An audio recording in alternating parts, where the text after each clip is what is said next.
My name is Evelyn Harper, and I was 28 years old when my family accidentally handed me the perfect opportunity for revenge. The invitation arrived on a Tuesday afternoon, gold lettering, expensive paper. My younger sister wanted me at her wedding, the same sister who had spent 20 years pretending I didn't exist.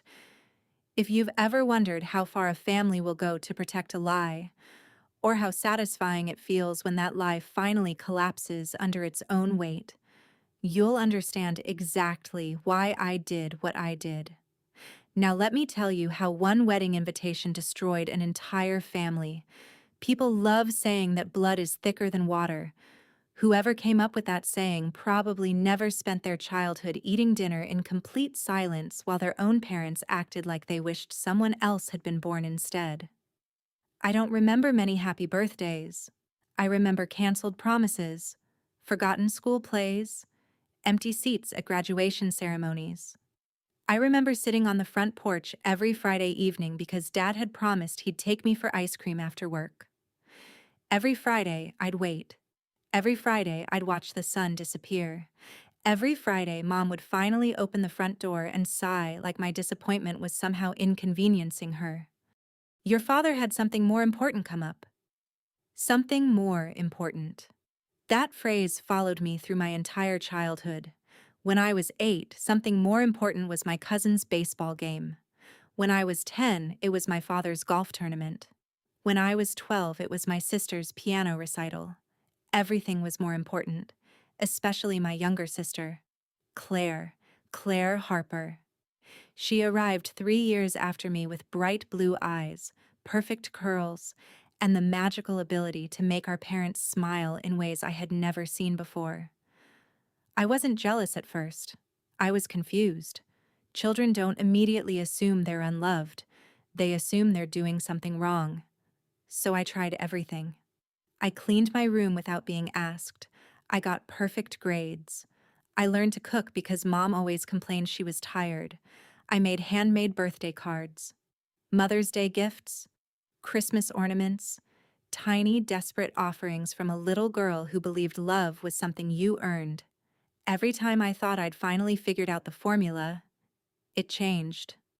One afternoon, when I was 11, I came home carrying a science fair trophy nearly as big as my backpack. I'd won first place. For the first time in my life, I believed maybe, just maybe, Dad would be proud. He was sitting in the living room reading the newspaper. Dad? He didn't look up. What? I won. Hmm? My science fair. Still reading. That's nice. That was it. That's nice. I stood there holding that trophy so tightly my fingers started hurting. Then Claire ran downstairs waving a piece of paper. Daddy, Daddy, look! I got cast as a flower in the school play. Dad practically launched himself out of his chair. That's my girl! He picked her up, spun her around, kissed her forehead. Mom came running from the kitchen. Oh, sweetheart, we have to celebrate. Celebrate. For being a flower. I slowly carried my trophy upstairs. Halfway up the staircase, I heard Dad say something that would stay with me forever. Claire deserves parents who show up. Deserves. The implication hung in the air. Apparently, I didn't. By high school, I had stopped trying. Not because it hurt less, because hope was exhausting. There's a particular kind of loneliness that only exists inside crowded houses. You hear laughter through walls. You smell birthday cakes that weren't made for you. You watch family movie nights from the upstairs hallway because nobody told you they were happening. I became an expert at disappearing. The less space I occupied, the less rejection I had to feel. Teachers loved me. I was quiet, reliable, independent. They called me mature for my age. No, I was neglected for my age. There's a difference. One afternoon, my English teacher, Mrs. Dawson, stopped me after class. Evelyn? Yes? She studied my face for a long moment. Are things okay at home? That question nearly broke me. Because nobody had ever asked it before, I almost answered honestly. Almost. Instead, I smiled. They're fine. She didn't believe me. I could tell. But she nodded anyway. If you ever need someone to talk to, I thanked her. Then I went home. Nobody asked how school had been. Nobody noticed I'd won another academic award. Nobody noticed I hadn't spoken during dinner. Nobody noticed anything except Claire. She noticed. Not because she cared, because she enjoyed it. Children learn cruelty somewhere. Claire learned it at home. One Saturday morning, she walked into my room holding a brand new camera. Dad bought me this. That's nice. She looked around my tiny bedroom. I told him your room looks like a prison cell. I shrugged. It kind of does. He said spending money on your room would be a waste. Those words landed harder than she realized. Maybe because they sounded exactly like something he'd say. Maybe because he probably had. Claire smiled. You know what Mom told Aunt Linda? I kept folding laundry. What? She said raising you was like paying for someone else's mistake. My hands froze. What? Claire tilted her head. You didn't know? She genuinely looked surprised. I thought you knew. Knew what? She giggled. Then skipped away, leaving me standing there with a towel still in my hands. Someone else's mistake. For weeks, I couldn't stop thinking about it. It didn't make sense. Not completely. But it planted a seed. Questions I'd never dared ask started growing. Why were there almost no baby pictures of me? Why did Mom always tense up whenever relatives mentioned my birth? Why did Grandma always hug me a little longer than everyone else? Why did certain conversations suddenly stop when I entered the room? Something wasn't right. I could feel it. I just didn't know what. College became my escape. I earned scholarships, worked 2 part-time jobs, took out loans. My parents contributed nothing. Not $1. When neighbors praised them for raising such a successful daughter, Mom smiled graciously. We always taught our girls the value of independence. I nearly laughed. Independence? No. Abandonment. Those are different things. Move-in day arrived. My entire life fit inside an old hatchback. Dad didn't help load it. Mom didn't cry. Claire didn't come outside. I carried the last box to my car. Grandma appeared from across the street. She was the only person who had ever made me feel like I belonged. She hugged me so tightly I thought she might never let go. Then she slipped an envelope into my hand. Don't open this until you're ready. What is it? Her eyes shimmered with tears. Answers. I looked at the envelope. What answers? She glanced toward my parents' house, then back at me. They've stolen enough years from you. Before I could ask another question, Mom opened the front door. Mother, stop filling Evelyn's head with nonsense. Grandma's face hardened. It's only nonsense because you've spent 25 years lying. Silence. A strange, terrifying silence. Dad stepped outside. His expression wasn't angry, it was frightened. That caught my attention immediately. I'd never seen him afraid. Eleanor, he said quietly. Leave. Grandma didn't move. No. This isn't your business. The hell it isn't. Mom crossed her arms. If you tell her, don't ever expect to come back. Grandma laughed. A bitter laugh. You think I'd miss this family? She turned toward me.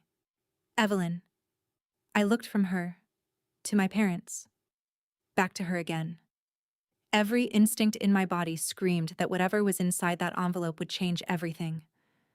Grandma squeezed my hand. When you're somewhere safe, read it. I nodded slowly. Dad took one step forward. Give me that envelope. I instinctively stepped backward. No. His voice became sharper. Now. For the first time in my life, I said the word I'd never dared say to him. No. His jaw tightened. Mom looked furious. Claire watched from the doorway with complete confusion. None of them tried to stop me as I got into my car. None of them said goodbye. As I drove away, I looked in the rearview mirror. Grandma was still standing there, alone, watching me leave, holding herself together with visible effort. The envelope rested on the passenger seat beside me. It felt heavier than paper should. I wanted to open it immediately. Instead, I waited until I reached my tiny dorm room, locked the door, closed the curtains, sat on the edge of the bed, and finally broke the seal. Inside, there was a letter and one faded photograph. The photograph showed a woman I'd never seen before. She was holding a baby. On the back, written in faded blue ink, were 6 words that made my entire body go cold. My Evelyn, I'll come back soon. I stared at the handwriting, then at the woman, then at the baby. The baby was me. And in that moment, before I'd even unfolded Grandma's letter, I realized one horrifying truth. The woman who had raised me wasn't my mother. And if that was true, then who had spent 28 years pretending to be? I don't remember unfolding Grandma's letter. I remember my hands shaking so badly that the paper crackled before I even began reading. I remember swallowing against the lump in my throat. I remember thinking there had to be some mistake, some elaborate misunderstanding. Maybe the photograph was of a cousin. Maybe Grandma had mixed up old family keepsakes. Then I saw the first line. My dearest Evelyn, if you're reading this, it means I finally found the courage to tell you the truth your parents never would. The room felt smaller. The air seemed heavier. I kept reading. According to Grandma, the woman in the photograph was named Rebecca Morgan. She wasn't a distant relative. She was my biological mother. Rebecca had been 20 years old when she gave birth to me. She struggled with severe postpartum depression after my birth and agreed to let her older sister, my mother, Diane Harper, care for me temporarily while she sought treatment. Temporarily. That word echoed through my head. Grandma explained that Rebecca had signed guardianship papers, not adoption papers. She had every intention of returning for me after getting healthy again. She never got the chance. 3 months later, Rebecca was killed in a highway accident during a rainstorm. I stopped reading. No. I couldn't breathe. I stared at the photograph again. The young woman smiling down at the baby in her arms. That smile looked familiar. Not because I'd seen her before, because I'd seen it in the mirror. The shape of her eyes, the curve of her cheekbones, even the crooked smile. My entire life, people had joked that I didn't resemble anyone in the Harper family. I'd always laughed along. Now I understood why. I forced myself to keep reading. Grandma wrote that after Rebecca died, Diane and my father, Richard Harper, quietly filed adoption paperwork. Legally, they became my parents, but emotionally, they never accepted me. Grandma believed Diane had blamed me for Rebecca's death. Not rationally, emotionally.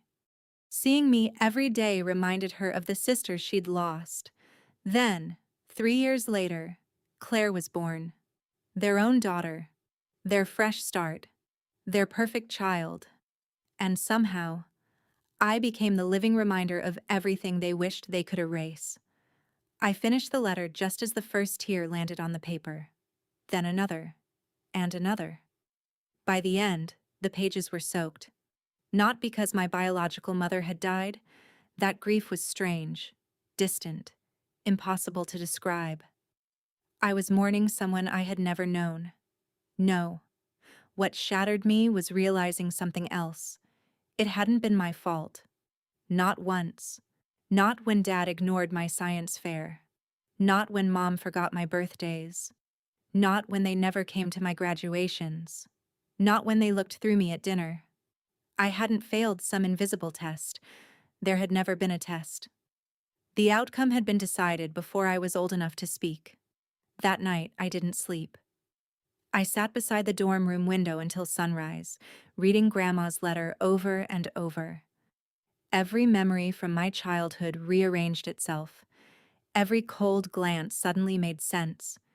Every cruel comment, every forgotten promise. I wasn't imagining it. I wasn't too sensitive. I wasn't difficult. I was simply convenient. Convenient enough to keep. Never loved enough to embrace. The next morning, my phone rang. Dad.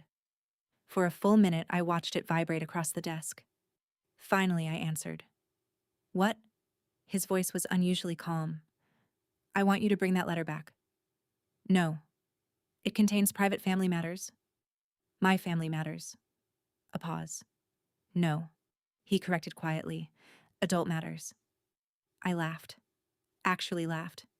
You don't get to decide that anymore. His tone hardened. You don't understand the situation. Then explain it. Silence. I can't. Then don't call me again. I hung up. Seconds later, the phone rang again. Mom. I ignored it. Then Claire. Ignored. Voicemail after voicemail piled up. By evening, my inbox was full. Most weren't apologies, they were demands. Bring back the letter. Stop talking to Grandma. Forget what you read. Move on. Not one message said the words I'd spent 25 years longing to hear. We're sorry. Over the following months, I tried to focus on college, classes, work, homework, sleep, repeat. But trauma has a way of showing up when life gets quiet. Some nights I'd wake convinced I could hear my mother's voice. Not Diane, Rebecca. Even though I'd never heard her speak, I'd imagine what she sounded like. Soft? Confident? Did she laugh loudly? Did she sing while cooking? Did she have favorite books? Favorite songs? Did she ever imagine the woman raising me would spend decades making me feel unwanted? Questions with no answers became my new normal. Grandma visited whenever she could. She brought homemade soup, fresh bread, old family photo albums Diane had tried to throw away years earlier. We spent entire afternoons sitting on my apartment floor after I moved out of the dorms. Every photograph filled another missing piece.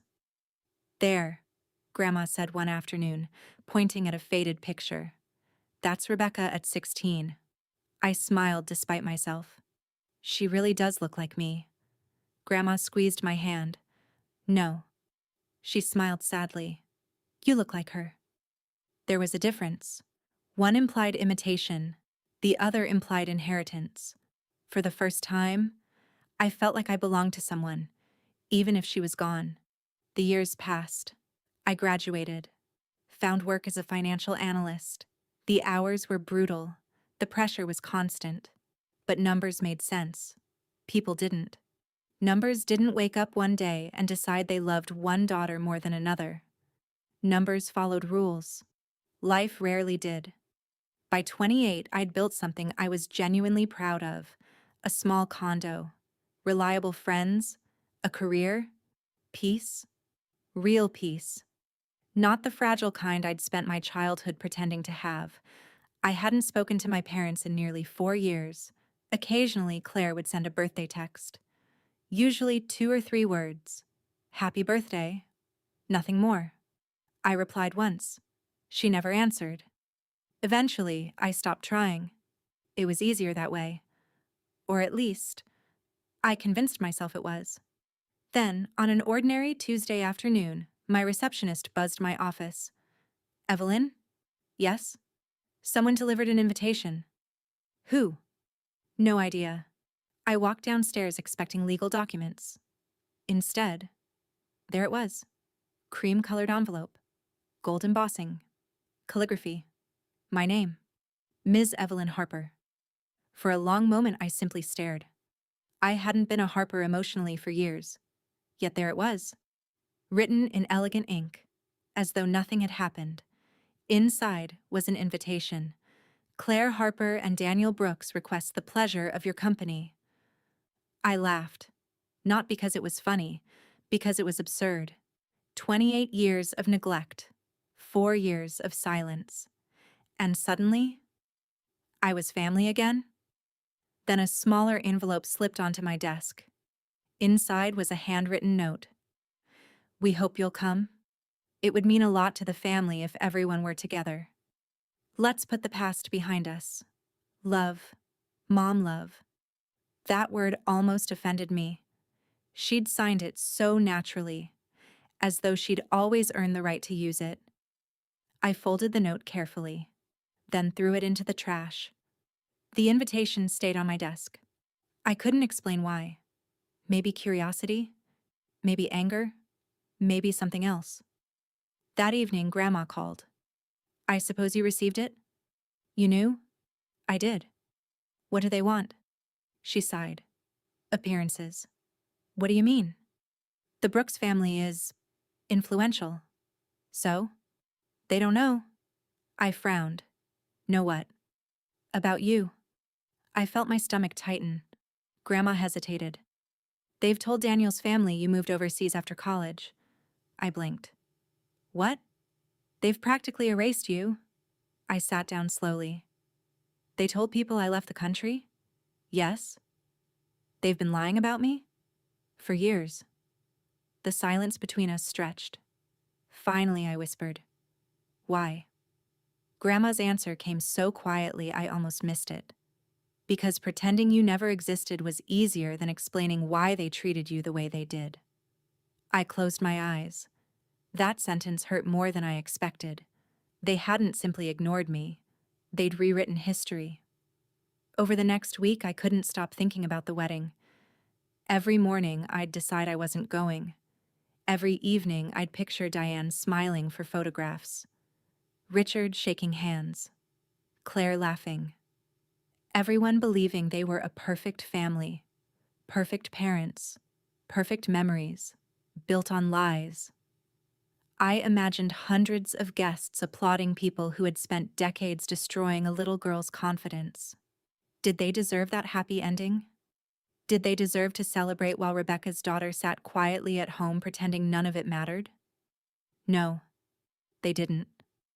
Still, revenge wasn't who I wanted to become. I wrestled with the idea for days. My best friend, Natalie, listened patiently as I paced around her kitchen. So don't go, she said. I could. Then don't. But they'll just keep lying. She poured coffee into 2 mugs. They've been lying for 28 years. I know. So why now? I stared into the steam rising from my cup. I think, what? I think I'm tired of being the only one carrying the weight of their choices. Natalie didn't answer immediately. Instead, she asked the question that changed everything. What would justice actually look like to you? Justice, not revenge. Justice. The two weren't always the same. I spent the entire night thinking about that. Justice wasn't screaming. It wasn't humiliating people for entertainment. Justice was simple. The truth. Nothing more. Nothing less. If the truth embarrassed them, that wasn't my fault. That was the consequence of the lies they'd chosen. By sunrise, I'd made my decision. I would attend Claire's wedding. Not to ruin it. Not unless they forced my hand. I would give them every opportunity to tell the truth themselves. If they refused, then I would. And as I carefully placed the invitation back into its envelope, my phone lit up with a message from an unknown number. Daniel Brooks, Claire's fiancé.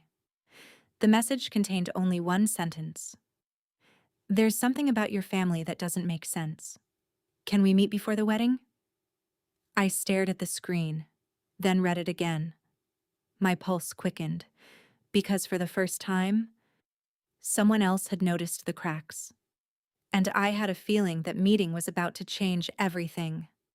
I stared at Daniel's message for nearly 10 minutes before replying. 3 drafts, 4 deleted responses.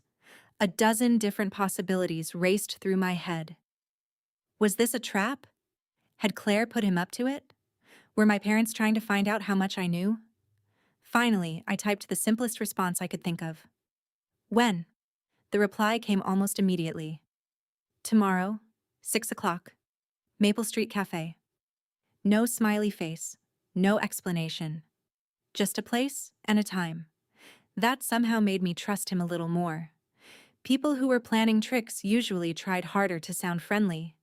The next evening, I arrived 15 minutes early. Old habit. I'd learned long ago that showing up first gave me time to settle my nerves. Maple Street Cafe wasn't crowded. Soft jazz floated through hidden speakers. Coffee beans roasted somewhere in the back. Rain tapped gently against the windows. I chose a table where I could see the entrance. At exactly 6 o'clock, Daniel walked in. He looked almost exactly like the engagement photos I'd seen tucked inside the invitation. Tall, dark hair, well-tailored navy jacket, but he didn't wear the smile from those pictures. Instead, he looked uneasy. His eyes found mine almost immediately. Evelyn? Daniel. He sat down, exhaled slowly, then rubbed both hands together. I wasn't sure you'd come. I wasn't sure I should. Fair. For a few awkward seconds, neither of us spoke. Finally, he leaned forward. I have a strange question. I've had stranger. He gave a nervous laugh. Are you actually Claire's sister? I blinked. What? I know how ridiculous that sounds. It does. He looked embarrassed. I've been dating Claire for 3 years. I know. I've met almost everyone in the family. I noticed. But every time I asked about you, he stopped. They changed the subject. My heartbeat slowed into an uncomfortable rhythm. What exactly did they tell you? First they said you worked abroad. Then, a few months later, someone accidentally mentioned you lived in the state. He frowned. After that, your father said you preferred being alone. My mother said you hated family gatherings. Claire said you were difficult. The last word hung between us. Difficult. I almost smiled. That had been their favorite label. Daniel reached into his jacket pocket. I probably shouldn't show you this. He slid his phone across the table. An engagement party photograph, dozens of smiling faces, parents, friends, aunts, uncles. Someone had carefully cropped the family portrait. There was empty space beside Claire, as though another person had once stood there. They edited me out. I noticed the shadow, Daniel said quietly. They're not very good at Photoshop. Despite everything, I laughed. It surprised both of us. The sound escaped before I could stop it. Daniel smiled for the first time. I knew something wasn't right. Over the next hour, we talked. Really talked. He asked about college, my career, Grandma. He never interrupted. Never challenged my memories. When I finished explaining the adoption, Rebecca, and Grandma's letter, he sat silently for almost a full minute. Finally, he spoke. I don't know what to say. You don't have to say anything. I can't imagine. No. I looked into my coffee. You probably can't. He nodded. I believe you. 4 simple words. I hadn't realized how desperately I needed someone outside the family to say them. I appreciate that. He looked genuinely troubled. Claire never told me any of this. She probably doesn't even know all of it. You think? I think children believe whatever their parents repeat often enough. He leaned back. So why invite you now? I've been wondering the same thing. Daniel hesitated. I might know. He lowered his voice. My parents are old-fashioned. Meaning? They value family reputation. I frowned. They insisted on meeting everyone's immediate relatives before the wedding. And suddenly they needed a sister. He nodded slowly. They couldn't explain why the bride's only sibling had disappeared. So they invented reconciliation. Looks that way. I stared out the rain-covered window. 28 years. I had been invisible until my absence became inconvenient. Daniel broke the silence. Are you going? I haven't decided. If you do, he paused. Please be careful. The following Saturday, my parents invited me to lunch. Not asked, invited, as though nothing unusual had happened. Curiosity won. I agreed. Their house looked exactly the same. Fresh flowers by the porch, blue shutters, perfectly trimmed hedges, the picture of suburban happiness. Walking through the front door felt like stepping into a museum dedicated to memories I wished I didn't have. Nothing had changed. The same family portraits, the same polished staircase, the same grandfather clock ticking steadily in the hallway, except there were almost no photographs of me. Now that I knew the truth, it was impossible not to notice. Entire years missing. Vacations where I'd supposedly been present but somehow never appeared in pictures. It wasn't neglect. It had been deliberate. Mom emerged from the kitchen wearing her brightest smile. Evelyn. She hugged me. I froze. I honestly couldn't remember the last time she'd voluntarily hugged me. It is so good to see you. The words sounded rehearsed. Dad appeared seconds later. You look well. You too. Claire joined us carrying iced tea. She looked older, more polished, confident. But something in her expression shifted when our eyes met. Guilt. Just for a moment. Then it disappeared. Lunch was surreal. Everyone acted as though we'd simply seen each other last weekend. Dad asked about work. Mom complimented my haircut. Claire discussed flower arrangements. Nobody mentioned 4 years of silence. Nobody mentioned Grandma. Nobody mentioned Rebecca. Finally, halfway through dessert, Dad cleared his throat. So, I waited. We're all adults now. Yes. We've had misunderstandings. Misunderstandings. Interesting choice of word. I suppose. What matters, he continued, is moving forward. I folded my napkin carefully. What exactly are we moving forward from? Silence. Mom answered first. The past. Which part? Evelyn. No. I met each of their eyes in turn. Let's be specific. Dad's jaw tightened. This isn't the time. It seems like exactly the time. Claire shifted uncomfortably. Mom forced another smile. We're here because we want you at the wedding. Why? You belong there. Since when? No answer. I leaned back. I have another question. Dad sighed. What? Does Daniel know about Rebecca? The room went perfectly still. Mom's fork slipped from her fingers. Claire looked from one parent to the other. What is she talking about? Dad spoke sharply. Evelyn. I ignored him. Does he know I was adopted? Claire frowned. Adopted? My eyes widened. You didn't tell her?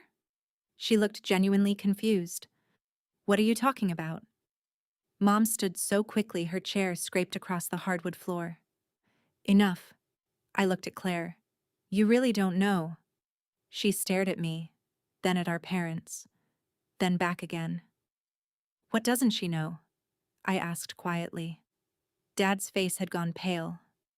Claire's voice trembled. Mom? No answer. Dad? Nothing.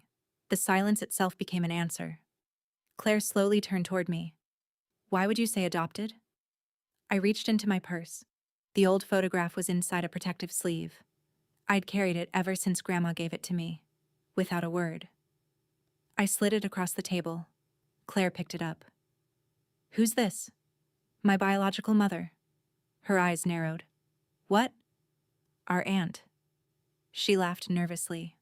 That's impossible. It isn't. She looked at Mom. Mom looked away. Claire looked at Dad. He said nothing. Her breathing became noticeably faster. No. She shook her head. No. Then she whispered something so quietly I almost didn't hear it. You lied to me too. No one answered. She pushed back her chair. When? Still silence. When were you planning to tell me? Dad finally spoke. It wasn't necessary.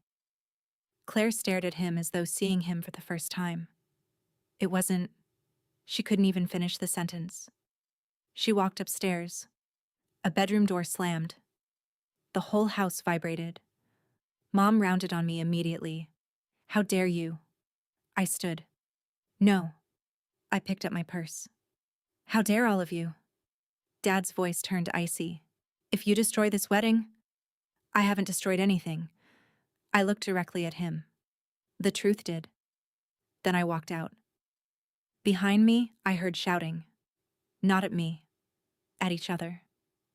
3 days later, Daniel called. "I need to see you." His voice sounded exhausted. We met in the same cafe. He looked like he hadn't slept. Claire confronted them. I guessed. They admitted it. I nodded. But not everything. "What do you mean?" "They told her they adopted you after Rebecca died." "That's true." "They left out the part about how they treated you." "Of course they did." Daniel rubbed his forehead. "Claire's devastated." I stayed quiet. He looked at me carefully. "She didn't know." "I believe that. I think she's starting to understand." I sighed. "I don't hate Claire." "You don't?" "I hate the choices she made after she became an adult." I stirred my coffee slowly. "But I don't blame the child." Daniel looked relieved. "There's something else." "What?" "My parents." "Yes?" "They still don't know." I looked up.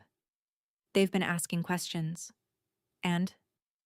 "I don't know how much longer your parents can keep everything together." For the first time since receiving the invitation, I felt something shift inside me. Not satisfaction. Not yet. Momentum. The carefully constructed image of the Harper family was beginning to crack. And once cracks appear, they're almost impossible to hide. That evening, another envelope appeared under my apartment door. No stamp. No return address. Inside was a single folded page, handwritten. Not from my parents. Not from Claire. It contained only one sentence. "If you want the whole truth about your mother's death, meet me after the rehearsal dinner." No signature. Nothing else. I read it 3 times, then turned it over. Blank. Whoever had written it knew something. Something Grandma had never told me.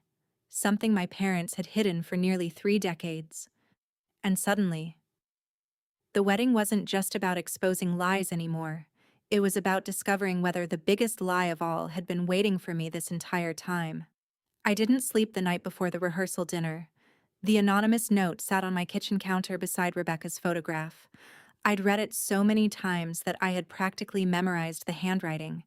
It was careful, deliberate, almost hesitant, as though the person writing it had spent years debating whether to tell me something they wished they'd spoken about much sooner. "If you want the whole truth about your mother's death, meet me after the rehearsal dinner." I kept asking myself the same question. What truth? Grandma had never lied to me, or at least I didn't think she had. She told me Rebecca had died in a highway accident. That was tragic enough. What else could there possibly be? The rehearsal dinner was held at an elegant country club overlooking a small lake. Everything looked perfect. White tablecloths, crystal glasses, soft piano music drifting through the room, servers gliding silently between guests.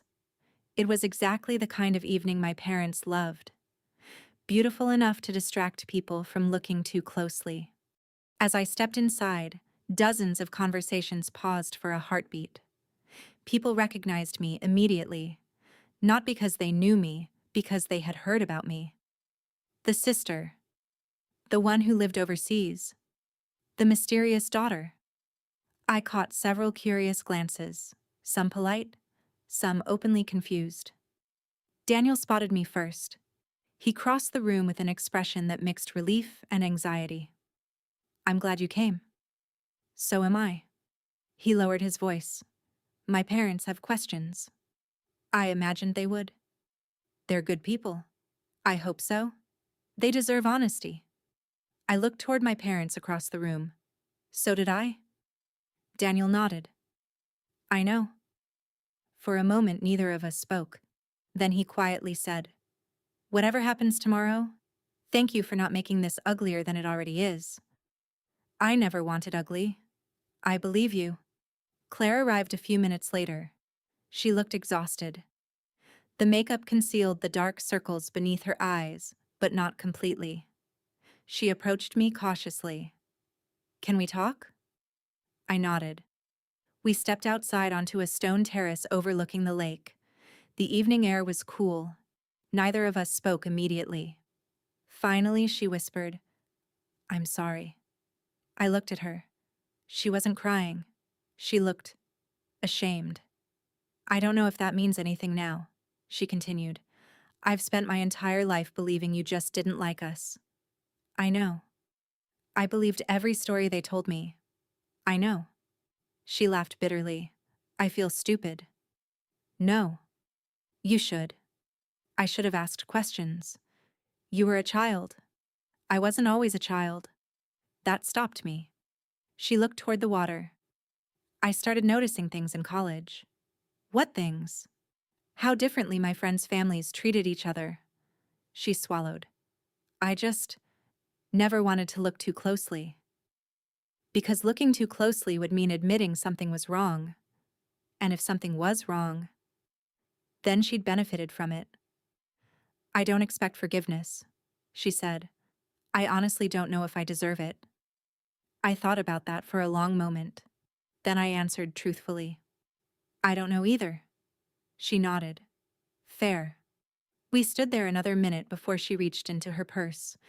I found something. She handed me a folded document. I think you should have it. It was a photocopy of Rebecca's original guardianship agreement. Temporary guardianship. Exactly as Grandma had described. Across the bottom were my parents' signatures, then another signature, Rebecca's. My eyes lingered on her handwriting. It looked almost identical to the words on the back of the photograph. My Evelyn, I'll come back soon. My throat tightened. Claire quietly said, I found it hidden in Dad's office. You weren't supposed to. I know. She hesitated. I think they've been hiding more than this. Dinner passed in tense politeness. Smiles, small talk, carefully rehearsed laughter. My parents worked harder than anyone else. Dad told stories. Mom complimented everyone. Neither looked in my direction. As the evening ended, guests slowly filtered toward the parking lot. I remained behind, waiting. 5 minutes passed, then 10. Just as I began wondering whether the note had been a cruel joke, an elderly man approached me. I hoped you'd come. I don't believe we've met. My name is Thomas Green. He extended a weathered hand. I was your mother's lawyer. Rebecca's lawyer. My pulse quickened. You sent the note? He nodded. I did. Why now? Because I'm old. He smiled sadly. And because I've spent too many years convincing myself it wasn't my place. We sat on a quiet bench overlooking the lake. He removed a thin folder from his briefcase. When Rebecca died, there was an investigation. I know. Not just into the accident. I frowned. What do you mean? He sighed. She had recently updated her will. I blinked. What will? You didn't know? No. He handed me copies. Rebecca had inherited a substantial amount of money from my grandfather shortly before I was born. Enough to ensure I would never struggle financially. The inheritance was placed into a trust. Beneficiary, Evelyn Morgan. Me. My breath caught. Thomas continued quietly. Your parents became trustees after Rebecca's death. I looked up sharply. What happened to the money? He didn't answer immediately. Instead, he handed me bank records, investment statements, property documents, one by one. The trust had slowly emptied over the years. Withdrawals, transfers, mortgage payments, private school tuition, luxury vacations, Claire's college education. My parents hadn't just taken me in, they had spent the inheritance my mother left for me. Every dollar. I stared at the papers, unable to speak. Thomas's voice was gentle. I tried challenging it. What happened? The court accepted their explanations. They claimed every expense benefited you. I laughed once. A hollow sound. They used my inheritance to ignore me. I'm afraid so. The realization settled over me like cold rain. This had never just been emotional neglect. There had been financial betrayal too. Decades of it. Thomas carefully placed one last envelope into my hands. Rebecca wrote this 6 weeks before she died. My fingers trembled. I've kept it all these years. Why? Because I always believed one day it would reach the right person. Inside was a single handwritten letter. Not long, just 1 page. She wrote about me, about how excited she was to watch me grow, how she dreamed of teaching me to ride a bicycle, how she hoped I'd inherit her stubbornness. At the bottom, she had written, "If anything ever keeps me from coming home, I hope my little girl grows up knowing she was loved from the very beginning." I cried. Not quietly, not politely. Years of grief I hadn't even known I carried poured out all at once. For the first time in my life, I knew with absolute certainty someone had wanted me. The ceremony began at 4 o'clock the next afternoon. Sunlight spilled through stained glass windows. The church was full. Friends, business partners, neighbors, extended family. Everyone dressed in their best. Everyone expecting a perfect wedding. I sat quietly in the 3rd row, not hidden, not on display, simply present. Halfway through the ceremony, the officiant asked the traditional question, "If anyone knows of any lawful reason." No one moved. Of course not. This wasn't a movie. I had no intention of interrupting 2 people exchanging vows. Claire looked at me briefly. I smiled. A small one. She relaxed. The ceremony finished. Applause filled the church. Photographs followed. Then everyone traveled to the reception hall. That was where my parents planned to deliver their speeches. And where, unknowingly, they would lose control of the story forever. Richard Harper stood first. He spoke about family, about honesty, about unconditional love. Every sentence felt heavier than the last. Then he raised his glass. "To my wonderful daughters," he paused, "who have always made us proud." The room applauded. I slowly stood. Not dramatically, simply calmly. "May I say something?" The room quieted. Dad's smile disappeared.